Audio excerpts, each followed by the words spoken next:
महाराजांचा, छत्रपती शिवाजी महाराजांचा,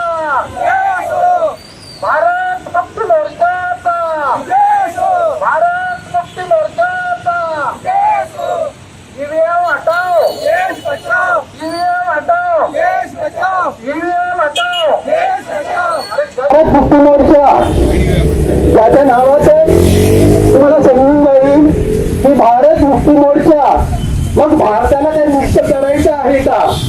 तर अर्थात बांधवांनो, आजही आपण गुलाम आहोत आणि ह्या गुलामीतून बहुजन समाजाला मुक्त करण्यासाठी राष्ट्रवादी संघटन भारत मुक्ती मोर्चा आणि भारत मुक्ती मोर्चाचे राष्ट्रीय अध्यक्ष माननीय वामन मिश्रा साहेब यांच्या आदेशानुसार आपण संपूर्ण भारतामध्ये 567 जिल्ह्यांमध्ये चरणबद्ध आंदोलन सुरू केलेलं आहे अतिमशीच्या विरोधात.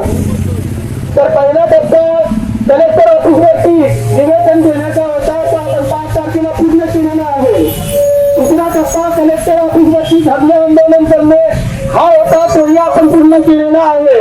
आणि तिसरा टप्पा आज या ठिकाणी 16 तारखेला रॅली प्रदर्शनाचं आयोजन केलेलं होतं आणि ते आज आपण पार पाडलेलं आहे.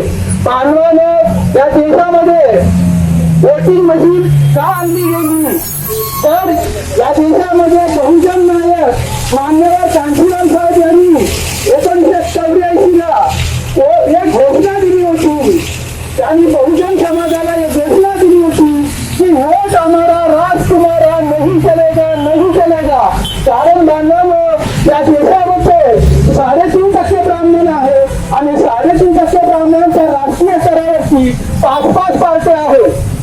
काँग्रेस ब्राह्मणांची हायकमान ब्राह्मण, बीजेपी हायकमान ब्राह्मण, माओवादी कम्युनिस्ट हायकमान ब्राह्मण, कम्युनिस्ट हायकमान ब्राह्मण, तिकडे बंगालमध्ये ममता बॅनर्जी ब्राह्मण, महाराष्ट्रमध्ये तमिळनाडूमध्ये जय जनता ब्राह्मण, असे या 3.5% ब्राह्मणांच्या राष्ट्रीय स्तराची 5 पार्ट्या आहेत. देधडक बेधडक वृत्त देणाऱ्या आपल्या शिवसत्ता टाइम्स न्यूज चॅनलला लाल बटन दाबून सबस्क्राईब करा आणि बेल आयकॉनला क्लिक करायला विसरू नका.